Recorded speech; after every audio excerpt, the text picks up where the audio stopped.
You, Manny, again. Thanks for joining. Good to see you, Naren. Thank you. Yep. Okay. The others, Marianne, Singala, and so are you guys new to PSEG or you have been with PSEG for some time? I know Gedding has been there for ages.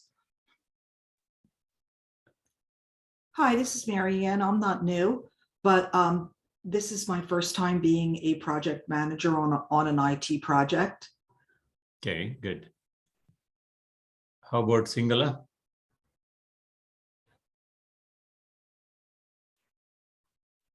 Can you unmute and okay.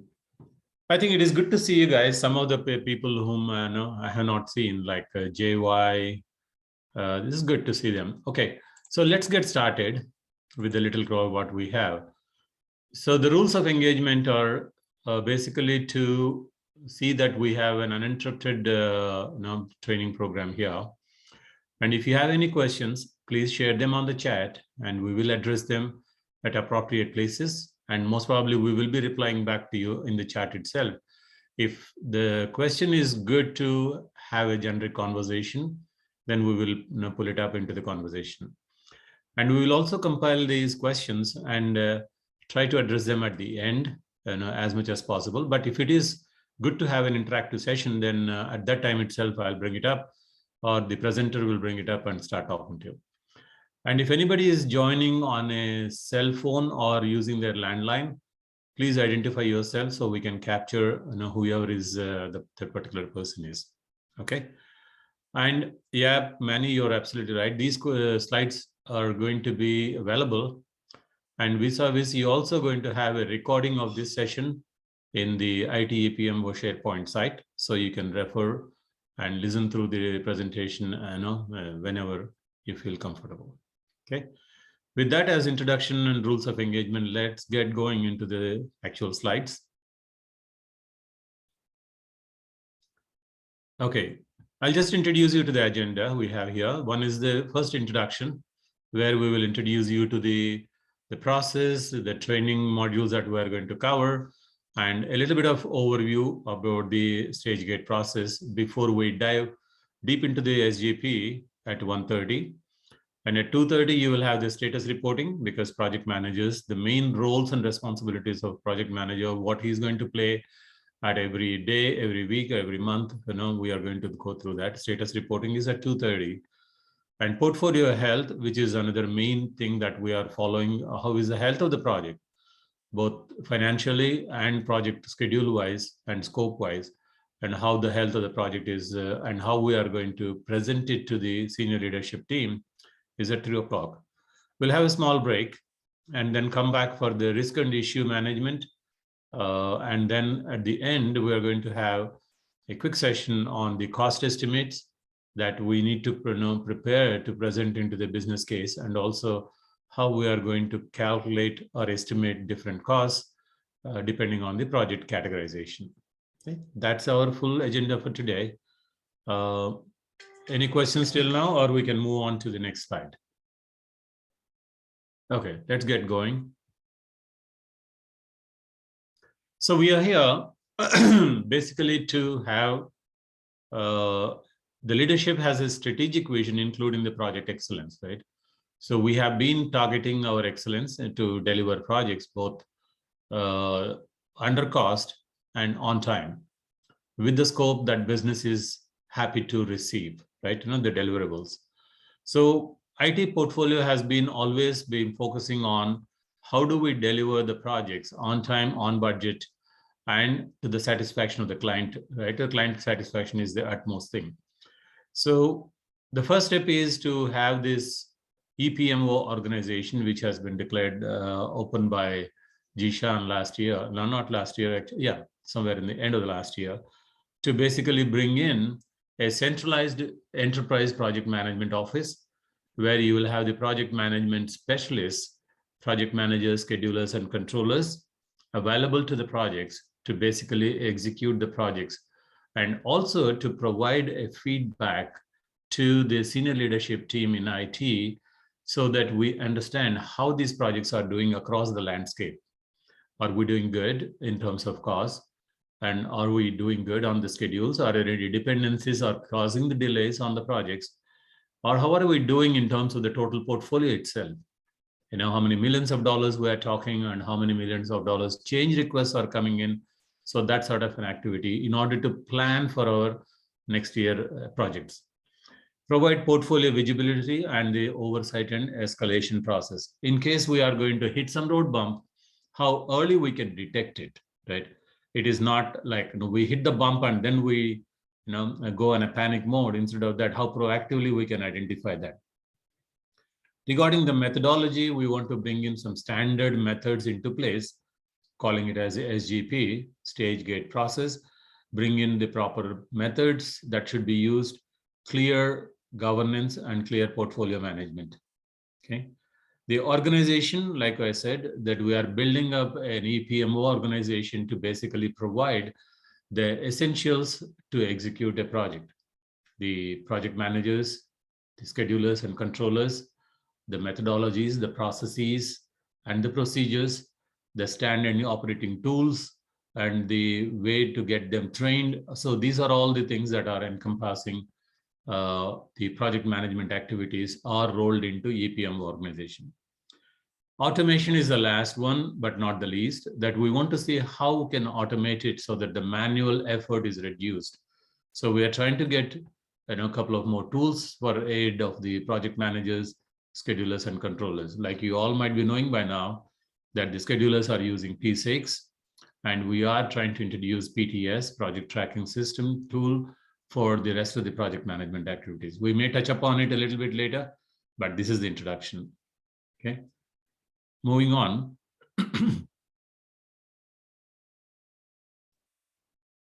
Okay, this is a methodology that you can see, right? This is a standard methodology that you have been looking at in SDLC.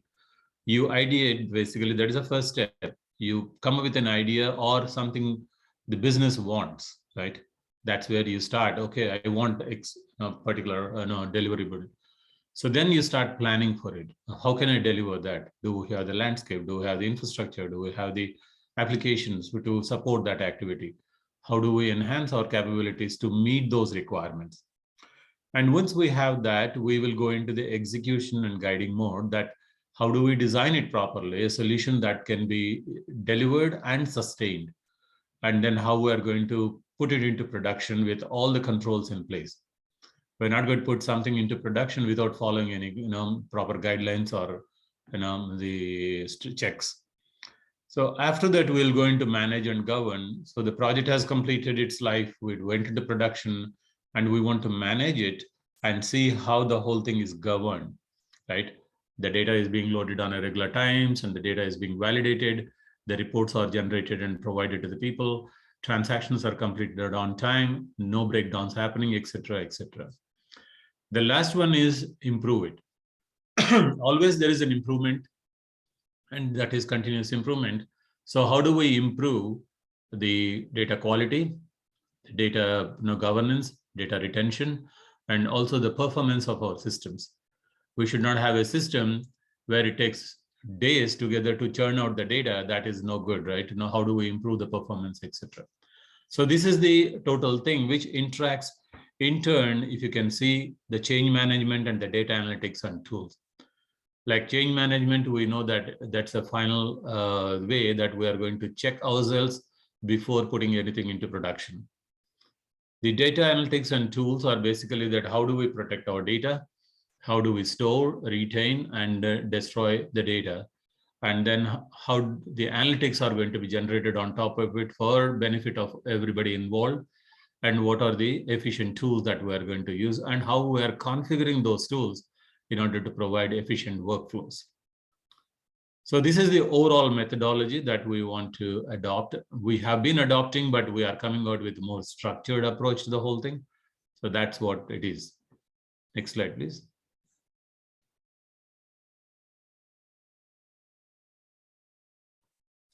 So the journey, right? So what we started doing it in the idea, plan, execute, manage, and then finally to improve.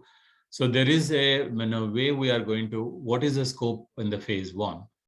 The stage gate process, deliverables, maturity of estimates, guidelines, etc., schedule management, cost management, risk and project status reporting. So these are in the items that we are focusing on phase 1.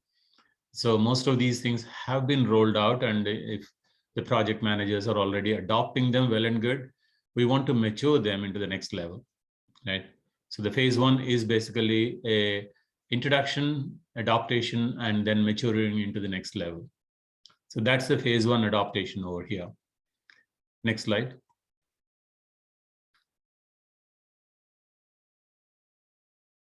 So in order to do these things, we need an organization, right? This is a vision of Jishan for EPMO organization. And the tower is called the Project Services Tower, which has 2 major sub-towers. One is the EPMO and the other is the TMO. So looking at the EPMO tower, Rich Brenton is a senior director. And then we have a director role yet to be filled in. Temporarily, I think Upasana is putting all her efforts to fill that and take out the responsibilities and hold the fort. Upasana is also holding the manager operations role, which basically focuses on portfolio management, processes, templates, training and communication, metrics and reporting. Nicole Johnson has been recently promoted to the manager scheduling role, where she is responsible for all the resources under scheduler tower, and she's responsible for resource capacity reporting, integrated planning and reporting, etc. The third sub-tower is the manager controlling, where the cost or the controllers are going to fall in place.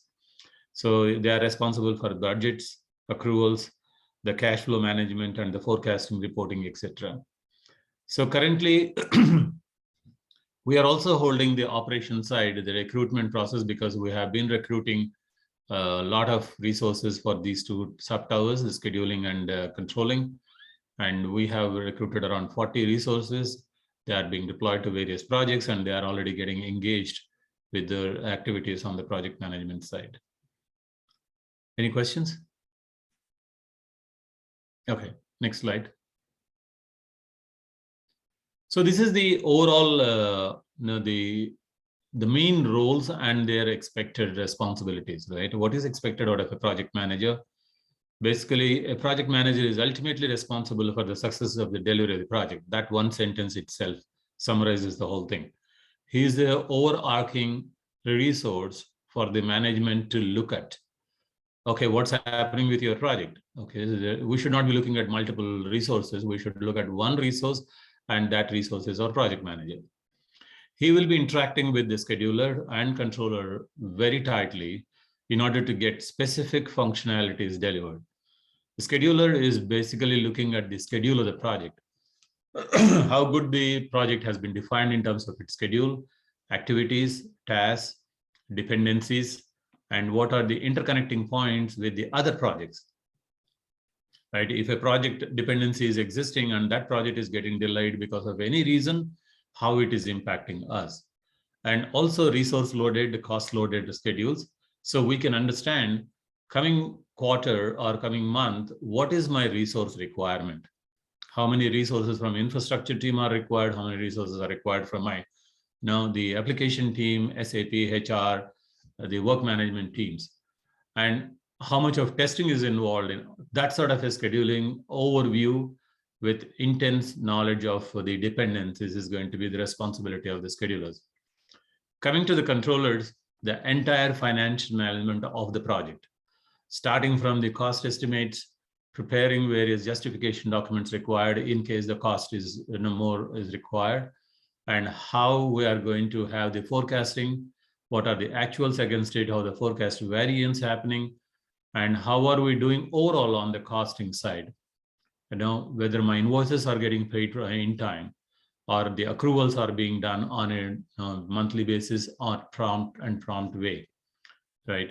So a lot of times year-end accruals are the most important, and cost controllers are going to be on top of it. And vis-a-vis, they are also going to look for the next year plan. So if the project is moving to next year, some dollars, and how to accommodate that. What early approvals are to be gotten out for getting the dollars smoothly moved on to the next year, how we can get the prerequisites done, justification documents or the carryover formalities they need to be completing. So these are the three main roles. They are not going to work in silos. Let's be very careful. They are interacting as one team. Project manager on a daily basis will be interacting these two candidates, and then they will be producing one team effort in order to deliver the project on time, on schedule, and all the scope of the work. Any questions? Okay, let's move on to the next one, please. Okay, so this is more or less gives you a resource loading. And like these schedulers and controllers are new roles introduced to the PSEG, right? We never had them. All that was project manager doing all these roles. So now with the intent to have specialists working on specialized roles, so we started having these cost controllers and these schedulers. But when these resources are coming on to projects, naturally they cost you. It is not that the resource is coming free of cost. So they are going to work with you, the project teams. They're going to spend time. That means there is a cost associated with it. But we also are cognizant that the resources need not be 100% dedicated to projects until and unless the project needs it that way. We want them to be distributed across so that the cost burden on the project comes to the bare minimum, but still they add value, right? So we have taken an approach where we strategize the whole resource loading onto projects based on certain tower. This is a conical tower that we have designed, that a 15 million and above project, we expect that there should be dedicated resources because of the number of components and number of user stories or the requirement that we handle and the budget that is such a huge budget that the project needs. So we think that there is one dedicated resources required from both scheduling and controlling perspective. And approximately that's the cost. You see, $4,000 approximately is going to be per person per week. So in case you are coming out with some cost estimates for a huge project that is going to start, then better you accommodate this is a cost per week per person. If it is a formal gated project, that means it is between 5 millions to 15 millions, then we will be having one dedicated resource and a controller too. The total cost is going to be twice that, right? You may be seeing that there is the $15 million may go more than one resource. Maybe we'll, depending on the total extent of the project, how long and how intense it is. So we may have more resources also deployed over there. The formal gated project is basically between 5 millions to 1 million is going to be basically having 8 hours, 8 hours. So you're going to be $2,000.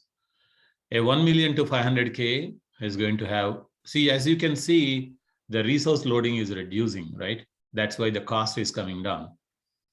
And the smaller ones, which are like informally gated projects, annual projects, routine projects, which are less than 500K, we will be having the minimum load on those projects. So we may have around $450 a week for 2 resources. So this is an indicative figure for you to include in your project estimates, get the needed approvals, and also to forecast them in your monthly expenses. Any questions on this slide? So these expenses are effective from now onwards, or once this whole thing gets implemented? This is already in place. This is already in place. And for we are rolling out for both upcoming projects and also projects in flight. So for the projects that are in flight, if the cost can be absorbed under risk and contingency, you can use it. If not, the senior leadership is all aligned. So you can go for a change request and prepare a justification document and request for additional dollars. We can help you with that on case-to-case basis. Okay. Okay. Next slide, please. To elaborate on the first topic, what Naren was saying, this year, if a project is ending by end of this year, then we have not assigned a controller and scheduler to it because it won't be a value added piece. So currently it's a mixed bag. There are certain projects which are multi-year projects. We have assigned controller and scheduler. And those projects are limited to our application and infrastructure projects. Any LCP, blanket, IT services project, this year we haven't assigned it, that we will expand next year. So answer to the question is, if you have a controller and scheduler assigned, those charges will be hitting. If not, in future, when you have a brand new project, which is not ending this year, and when a controller and scheduler is assigned, and the manager cost and manager scheduler will be in touch, they will introduce your controller and scheduler to you. That is when next month you should expect those charges. So you are Thank saying, you. if I could understand correctly, that if they are assigned in this year, so their cost will be charged to project, or some other cost bucket will be taking care of their cost? No, they will be charged to project if your project is assigned controller and scheduler. Okay. Yeah, that's what I was telling. If it is an in-flight project, and if a cost controller and the scheduler are assigned based on the value add, like Upasana said, if the project is not ending this year, that means we expect that there is value add. There will be a scheduler and a controller assigned to your project. The cost will be charged to the project. So if the project has risk and contingency that it can absorb that cost, use it. If not, we have to go for a change request and we can help you with that. Okay. Good. So now having resources, having the tools and the methodology, all this theory is one place, but also we should be making you to have the reference, right? You know, wherever you want to go and refer to something, this is the site you will go and refer. It's called ETEPMO SharePoint site, the knowledge base for all the EPMO activities. You know, all of you must be having access. In case you don't, please request an access, we will provide you. And this will contain all the information about the processes, the methodologies, the deliverables, the checklists, whatever the reference that you need in order to understand what needs to be done on a project. And also to move between stage to stage at each of the gate, what are all the deliverables, how to get the review and sign off to go to the next stage. And once you complete the journey, then what happens at the end of the journey, how to take care of the closure of the projects, how to check off your open commitments, etc., etc. So you will have all the information available in this site. Okay. Next slide. So we also provide additional resources for you to interact with us. One of the best ways to interact with us is the IT EPM, the PMO hours. So we have every Thursday, 10 to 11 Eastern time. We open the meeting invite and then we are there for you to ask questions and we are there to provide you the information. Okay. Whatever updates we have or whatever is the quick guidance we can provide you, we are there with you as an open forum. Then this is the group email ID that you can interact with us. Just share your concerns, ideas, share with us, then we will be able to respond back to you. Any inquiries you want to comment or want to address through the ServiceNow, you have the service catalog project product inquiries and requests. You can enter your request over there and one of the PMO team members will reach back to you and try to work with you to see that you get the resolution as quickly as possible. Okay. I think that's the last slide on the intro side, right, Salita? Yeah. Okay. So with that introduction, I think I'll move on to the next module, which is the stage gate process. Upasana. So, thank you, Naren. Let's take a pause. I know, Aarti, you are recording, so you may want to pause it. Any other questions before we jump on to the next? Question, yeah, like Naren talked about this, the tool that is being used by schedulers called P6, Primavera 6. I have found that tool not to be, that well integrated when it comes to, costing, resource costing side of it. I've been talking to schedulers, so just wanted to lay it out in front of this group. It's a good observation. We are going to be using Primavera P6 as a mainly scheduling tool. But the PTS, and you may have seen a preliminary demo of the tool, which is being configured for IT's usage for the business case. So the vision is that project tracking system PTS, that is where the forecasting and the heavy cost management will happen, which has already integration with Primavera P6. That is how one of our major business, DPNC or PNC, Project and Controls, they are doing it right now, and we will adapt that methodology as well. So we're not really expecting P6 to do low heavy duty cost management, which is that's what not the tool is known for. Okay. Anything else? No, that's good. Thank you. All right. Then we'll go through the SGP process. As if you want to start recording again, what the formalities for you. Yeah. But let's go to the next slide.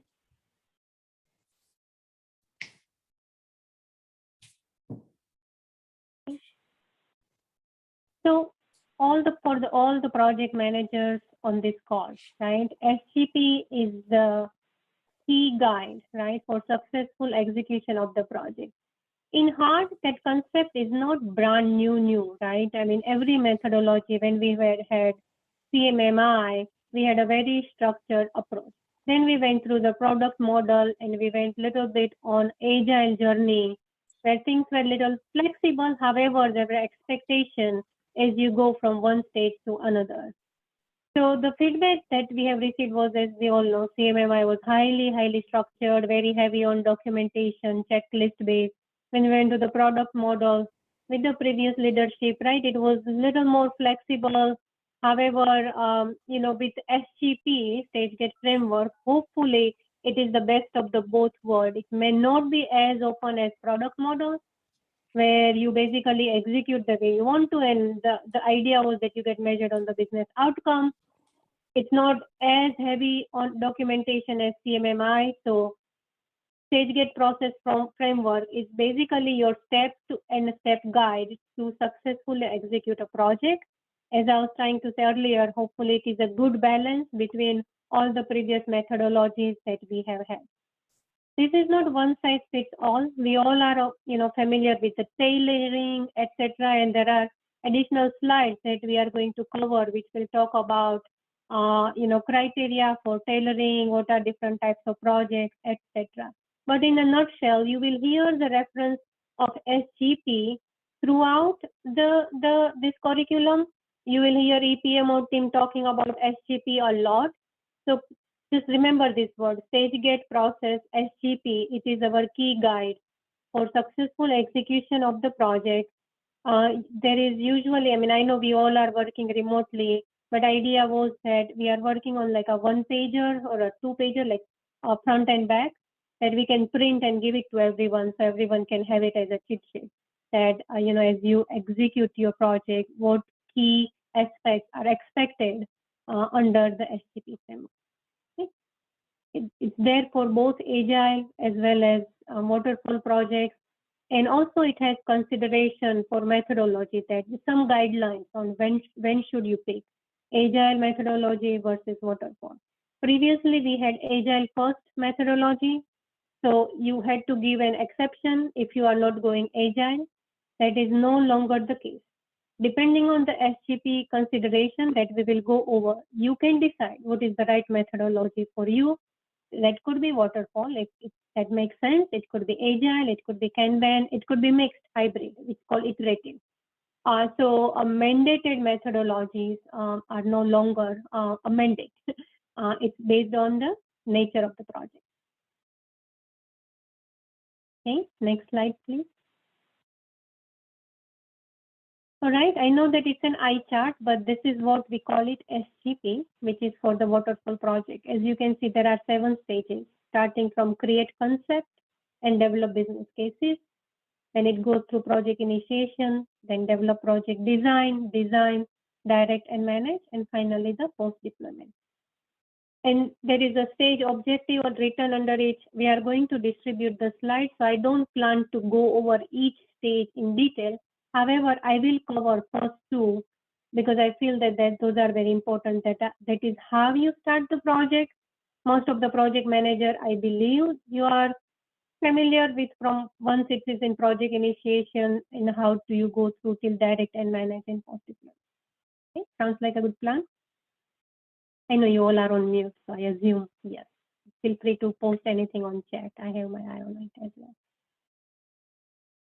Okay, so those who have been here, little longer or from last few years, we had whole demand, right? We started with demand, then we had press release. All of those have been retired. Now we have a business case template, which is, once again, I hope it is a good combination of all the previous templates that we have had. But the idea is that you start with a concept, right? Now there could be several factors here. Your particular project or initiative, because technically it's not a project yet. It could be part of your life cycle planning. It could be a strategic initiative coming from top down, right? It could be a planned initiative as a part of annual planning, or it could be an emergent activity. All of the above requires a business case. There is a template that we will share at the end of this call. There is Salita can share the template. It is also posted on the EPMO SharePoint site. Idea is that business and IT will work together. There are sections that will come from business, such as benefits, but there are definitely some IT related sections as well, such as estimate, and if it's a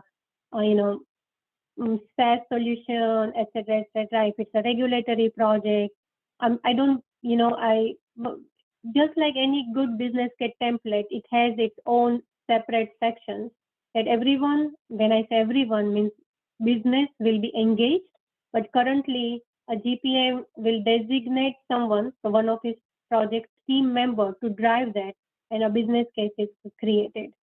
Once a business case is created, it gets presented to a forum called BCCT, which is a business case challenge team session. And there is a set frequency. We have been trying to get the meeting done twice a month, but at least it is once a month, where all the SLT members are there. And the spirit here is to challenge the business case. So when you go to that meeting, some of you may have already been there, you will see a lot of questions. The quality business case is also, the quality of the business case is EPMO operations responsibility. So currently Salita and I and Naren review the business case. We may guide everyone. ROI is very important, and quantification when you write down the customer benefits, etc. So we try our best to work with the project team so that there are less questions, or if there are always questions, but the questions we can avoid by providing crisp and clear information. And once it goes through the BCCT, if it gets approved, then it can follow depending on the line of the business. If it is utility, if it is Long Island, if it is power, they have own formalities such as URB, LI also has URB, power has PRC. Idea is that anything should come to BCCT first, then it will go to various business formalities that it must do as per our policies, right, and the procedures at the corporate level. Once it is approved, and that's where you see every gate there is a challenge, right? So once you create the concept, then you develop the business case, go through the business case challenge team. Now you officially have a project. That is where a controller and a scheduler is assigned. GPM will also assign a project manager, and the basically project starts. As you can see, those are primarily checklists here, and every gate there are, EPMO operations team is supposed to check that all these deliverables are completed. Once we move to PTS, some of the workflow will be implemented so that it's not a manual process. But I'm going to stop here for a minute. I know I said a lot. Any questions? I didn't say anything posted on the chat yet.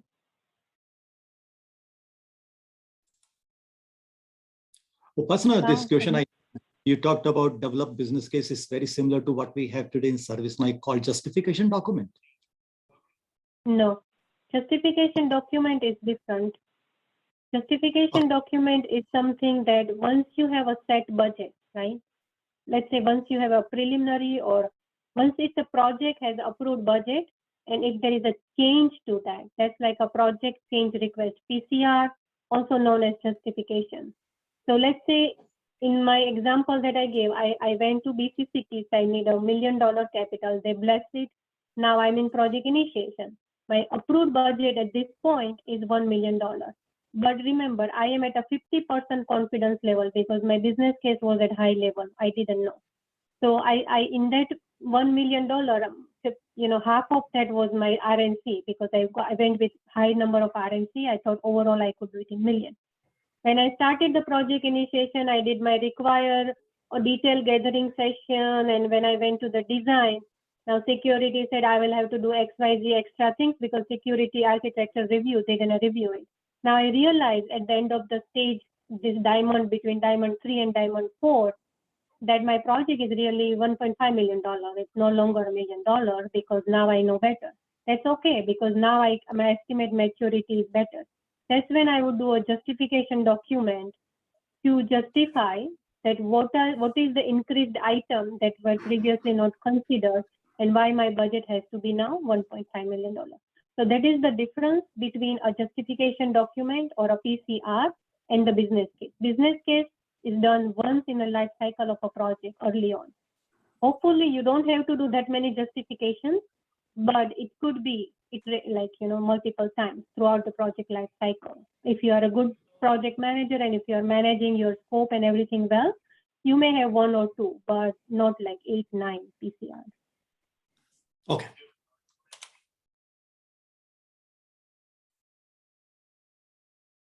Okay. Everyone understands the concept of SGP and the gates and the reviews. You will see that there are some additional, right, or I would say more structure. They were always there, but I want to point out that the cybersecurity related requirements working with the CSRC team to avoid any surprises when you are in post deployment. So you can see that any brand new project following SGP will have first, of course, the SIVR is during the procurement. Then we also have, there is something called cyber risk assessment. Then there is a security architecture review. What is happening currently, right, because SGP is not followed for all projects, many projects are getting caught here. Like when they go for PA approval, go to post deployment, they check everything and then they are saying, oh, you need to do this pen testing and this and that because the structured approach was not followed to begin with. And we are still working with the CSRC team to give them SLAs and some guidance, right, to the project team so that they can estimate better to begin with, then level set the expectations. So while we have defined, and I'm talking specifically about the CSRC related items, but it goes to all the items. What we are working on is a detail level documentation from here. That, like, for example, if someone wants to know about cyber risk assessment, they can click on it, they can look at the template, they can look at what to expect, approximately how long that process is, right? So that our project team is best informed and they can build all that in that preliminary schedule. Okay. Then we'll go to the next slide. As I said, it won't be efficient use of everybody's time if I go through each of these checklists, right? We'll be here till 5 p.m. just defining that. But as I said, SGP is the main framework. All the project managers, every project team should be aware about it. Take a look at it. If there is any follow-up question, as Naren suggested, right? Attend the EPMO office hours, or we have a repetitive training. Every Tuesday there is one way or another. Either it's a formal training or regrouping or a refresher course. Attend one of those, or email us on EPMO mailbox or through ServiceNow. We'll be happy to answer. Okay? But for now, we will move on to the next slide. Right. So this is the same concept, but this is for Agile. First 3 are the same. Basically, you go through the business case, BCCT challenge, go through the project initiation, and then iterate basically, right, between plan, sprint release, and refine, and then you go to the post deployment. It is very similar in terms of waterfall first 3. The difference is just that instead of executing the entire scope in waterfall, right, as we all know in Agile, you are going to be going through like, sprint, release, and refine and post deployment. But in a nutshell, most of the deliverables in terms of security deliverables will be similar. PA approval will be similar. The architecture review and all the business approval that you need for the test cases will be different. Instead of the requirement document, here you have stories and story points, etc. So in spirit, it will follow the agile methodology, but they both are, the concept behind SGP is very similar. Next slide.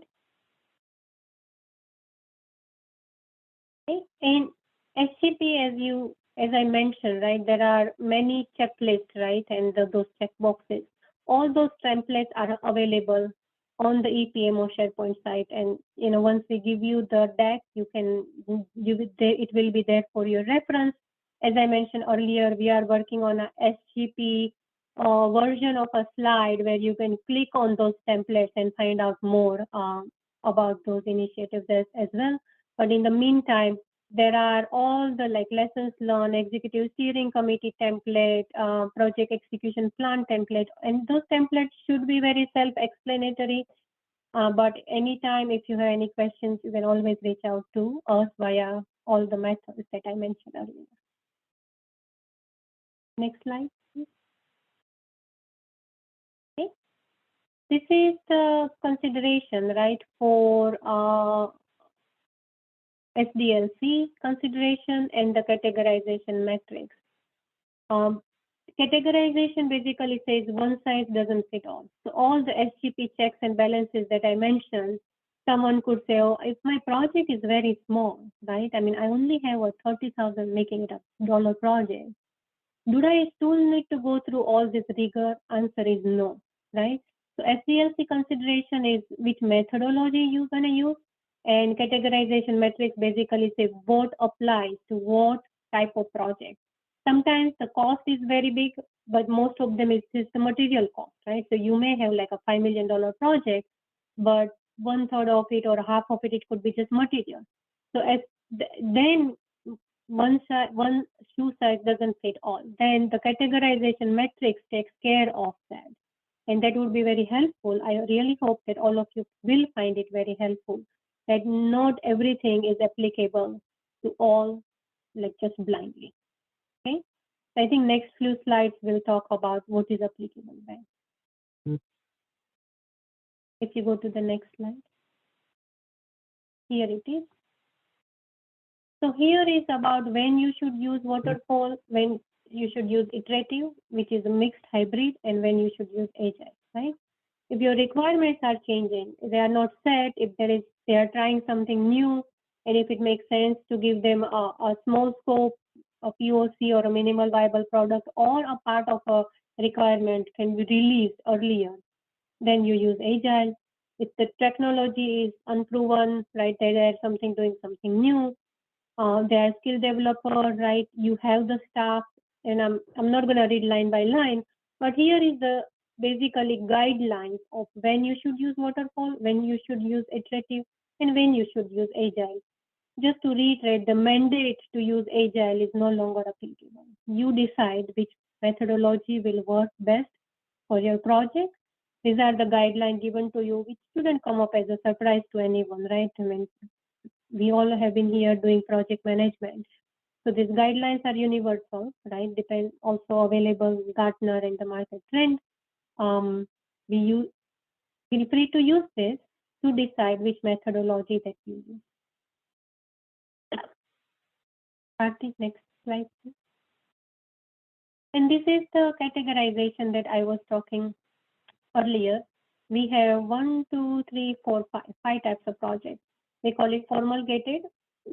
Yes, there is a dollar value, but if you see here, right, there are all these, like the size is a input, risk is an input, visibility, right? I mean, if it is coming from RAF ISO versus, how important it is from the organization's perspective, what is the duration and all that.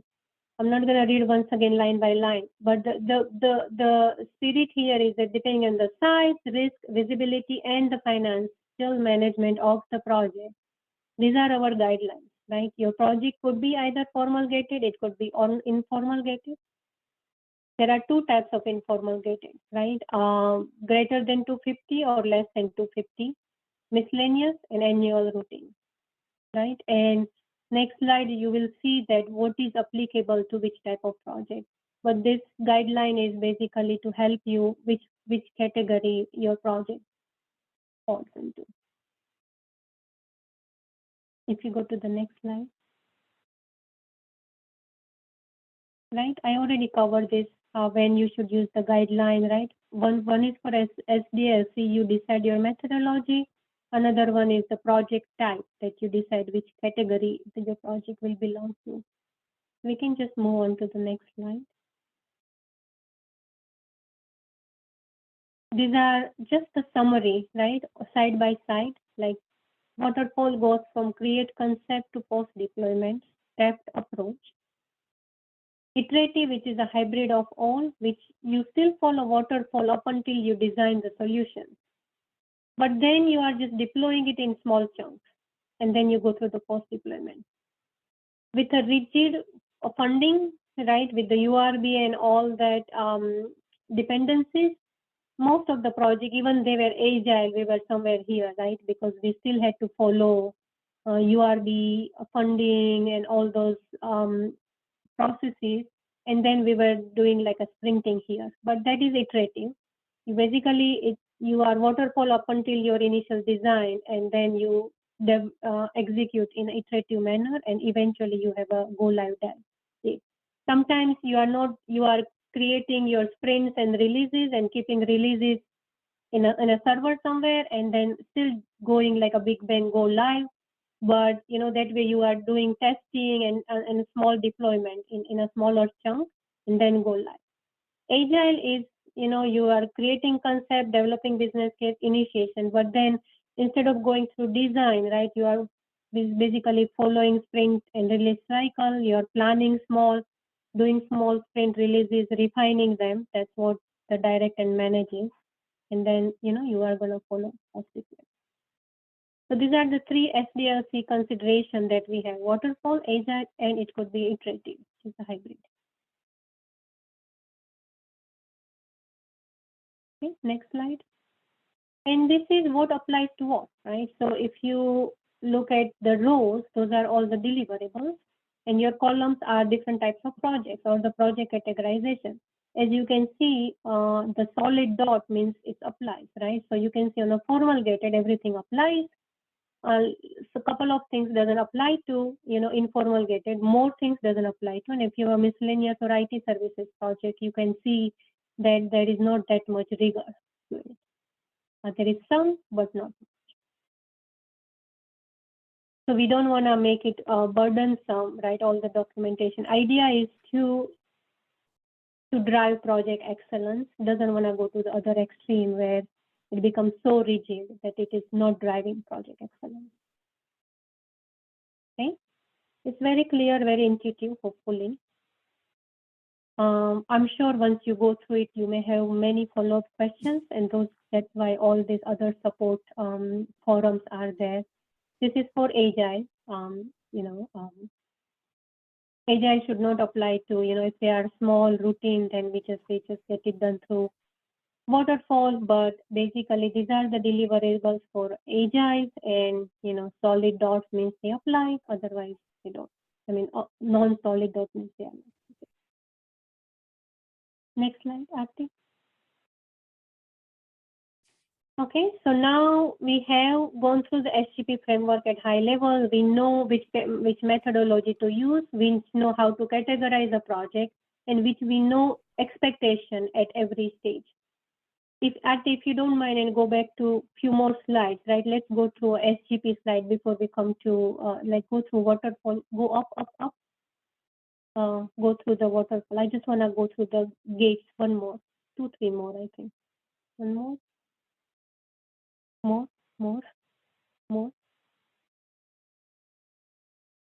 More. That's it. You see all these diamonds, right?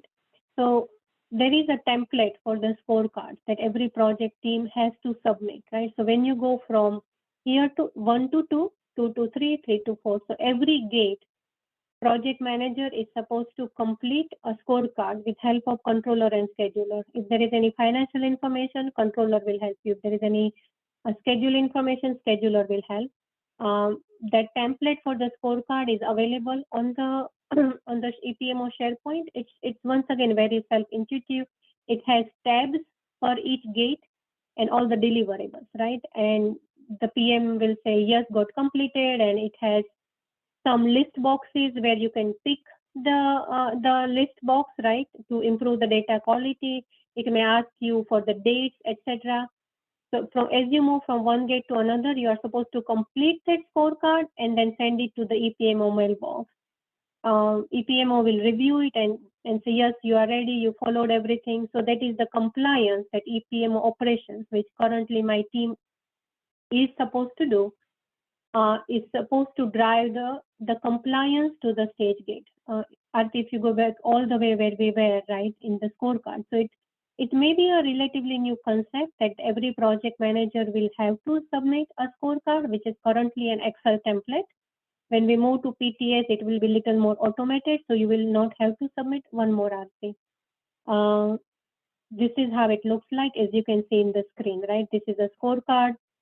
In the template, it's pretty self-explanatory, and then you go ahead and submit it to EPMO. I'm driving my team right now so that they can get back to you within 2 to 3 days. Brian June used to do it pretty efficiently, but he recently left the company, so there is a little bit learning curve in all transparency in my team.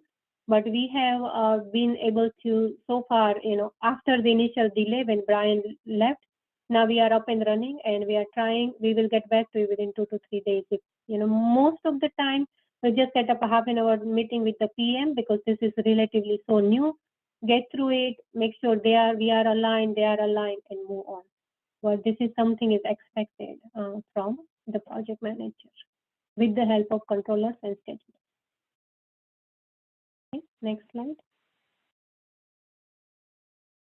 Here is the gate approval process that I just talked about, right? So download the scorecard, and once you have the deck, you will have everything. It's in IPO, right?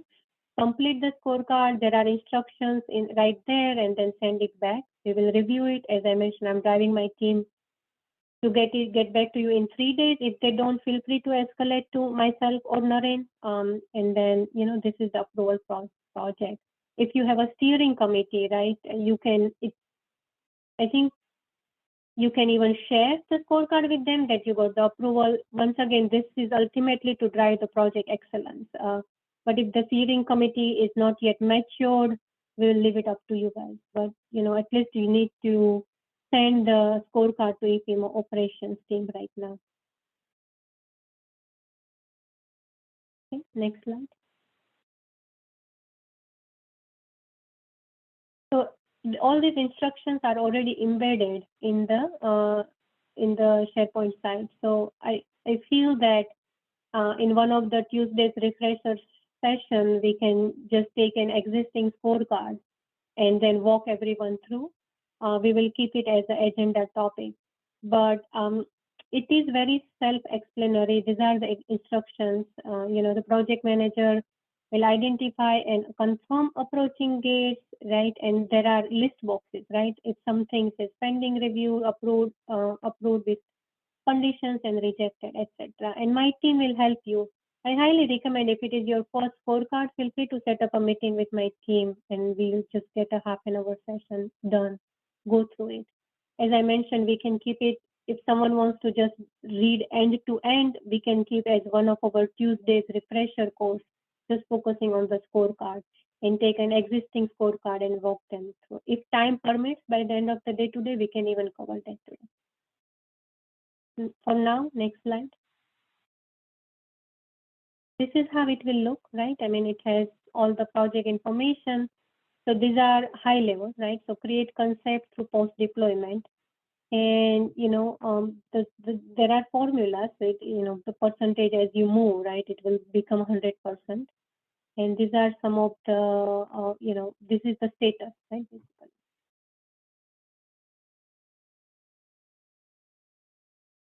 Next one. These are some of the screenshots. This is from Create Concept. I mean, it's a little bit of an eye chart, but if the time permits, after, before the end of the day, today's training, we will pull a real scorecard, which some of the project teams that have already done, and walk you through it. It's a little hard to follow it from the screen, but this is for the Create Concept. This one is at the Develop Business. This is your second gate. I'll see if you go to the next slide. This is the third gate. This is the fourth gate. If you go to the next slide, I mean, it's just gonna follow, right? All 7 gates has its own, depending on the gate, right? You will have different tab in the same scorecard. It's all done this one. I see.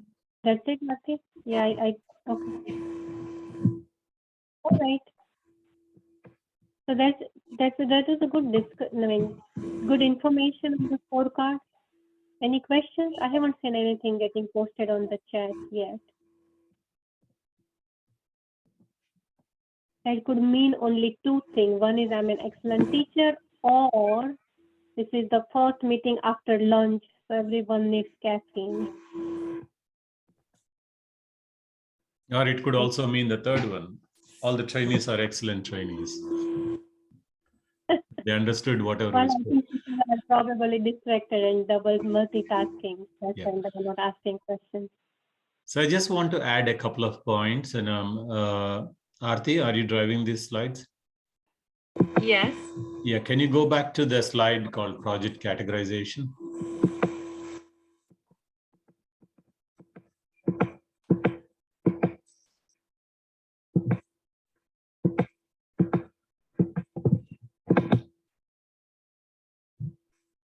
This one, right?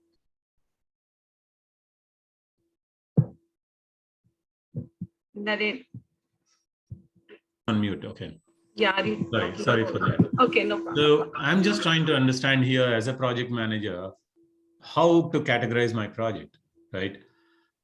Is it a formally gated, informally gated, or is it going to be a routine project? What are the things that I need to consider to categorize my project? So there are 4 points that you need to consider. The first thing is the cost of the project. Look at the cost of the project. Approximately, when you estimate the cost of the project, is it going to be more than $1 million? That right away puts you into the first category, the formally gated project. If it is less than $1 million, then look at the other categories and see where you fit in. Okay, that's not all. This is only one parameter that decides whether your project is a formal or informal gated. Then move to the next one, which is a risk. So calculate the risk on the project. If it is highly risk-oriented project, then though your budget is less than $1 million, but you get categorized as formal gated. Are you understanding what I'm trying to go, right? It is the combination of these 4 parameters that decide whether this is a formally gated or informal gated project. So you have to be cognizant that it is not only the cost. The risk plays the second important role. The third one is your visibility. So is this a highly visible project? Is it a regulatory project? Or is it like mandated by an yearly activities or from finance or from HR? So you have to see what is the visibility of my project. That's the third parameter. The fourth parameter is the financial management. Okay, whether I need extensive financial competency on this project. Is it like, I have certain controls which are already in place, but I need to follow them to the core. Like for example, our SOX compliances or financial management compliances from our PSEG finance and accounts teams. If anything such thing happens, then you automatically become a formal gated project. Because the classic difference between a formal gated project and an informal gated project is the number of checks and deliverables that happen at every gate. Right? You might have seen that the formal gated project is 100% assuring that every deliverable is met before you move to the next stage. In terms of the informal gated project, though the deliverables are listed, but they may not be applicable. you can take a leeway, you can relax a bit, but still go to the next gate, basically moving on for informal projects. The same thing happens on cost estimate tools. I will talk about it a bit later. I just wanted to bring in the help of the project managers that it is not one parameter that decides the project categorization. It's a combination of 4 parameters. Okay. So that's one information I wanted to bring in. And the second information, can you flip the slides, Aarti? Maybe I'll stop you at the slide I wanted to talk. Okay, that one. The project tailoring matrix. Now, can you go a little further up? The previous slide, yeah, or even one more. Yeah, this one. So as you can see that, as project managers, we always get into the mode of understanding, okay, is this deliverable required or not required? If it is required, how strict it is that I had to get the reviews and approvals of my stakeholders. So this project tailoring matrix, that is going to help you a lot. So this information is available on the SharePoint site. You can go and check it out. But this is the one that you should almost print and keep it with you. So whenever the project is coming in, you categorize it first. Based on the category, you know what needs to be followed. What are the deliverables at each of the gates, and what are all the things that I need to do. So if I were a project manager, I would look at 2-3 things, right? What is my project? Is it formally gated or informal gated? That's one. Number 2, if it is formal gated project, what are all the deliverables that I need to do by stage? So list it down, be proactive, try to get those deliverables from the day one you enter into that stage, so that you don't get cramped up at the end and try to scramble around. So start from the day one. What are the deliverables in my stage? How do I get overrated? How do I get the stakeholders, get their reviews, and keep everything ready? Once you have all these things ready, the gate is not a big issue, right? You just produce the scorecard, get the blessings, and then move on to the next stage. Okay. So these are the 2 main tips that I wanted to hand over to the project managers and to the benefit of others too. Any questions? Good. I think we are good to pass. Now we can move on, I think. Naren, just Yeah. one quick question. Is there again a categorization as to what is that project value that should have a dedicated project manager? Is there some metrics around that also, like anything more than $5 million should have a dedicated project manager, or a project manager can manage more than one project simultaneously? So as of now, the decision of having a dedicated project manager or distributed project manager is with the group product manager, because he is the one managing the projects that roll into him. He can distribute the project manager's hours based on how difficult or how easy it is.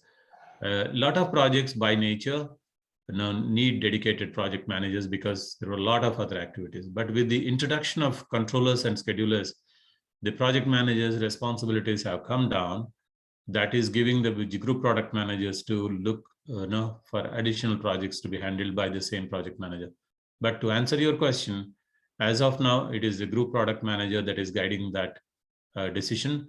But eventually, maybe we will come back to that. We may come into the future days. We may have another tower, like we have scheduler, controller. There will be another tower in the org structure, project managers. Then we may come into that stage where we may come up with guidelines for that too. Yeah, thank you, Naren. And you saw that cost model that we have developed for controller and scheduler, which is basically based on, if a dedicated controller and scheduler, when it is needed versus how many more projects they can. A PM may follow similar structure. It is in EPMO's roadmap for next year. As Naren was saying, there is going to be a 4th box in EPMO where all project managers will report into EPMO, but that's part of phase 2, more to come. We are not ready yet to discuss, but definitely will be handled next year. Thank you. All right, then I wanted to thank you all of you to join the meeting today. My section is over. I'll be in and out, but I'll definitely be here for the closing And Naren, Aarti, Naren, Ayushi, and rest of my team are going to facilitate couple of next sessions. Okay. Thank you, everyone.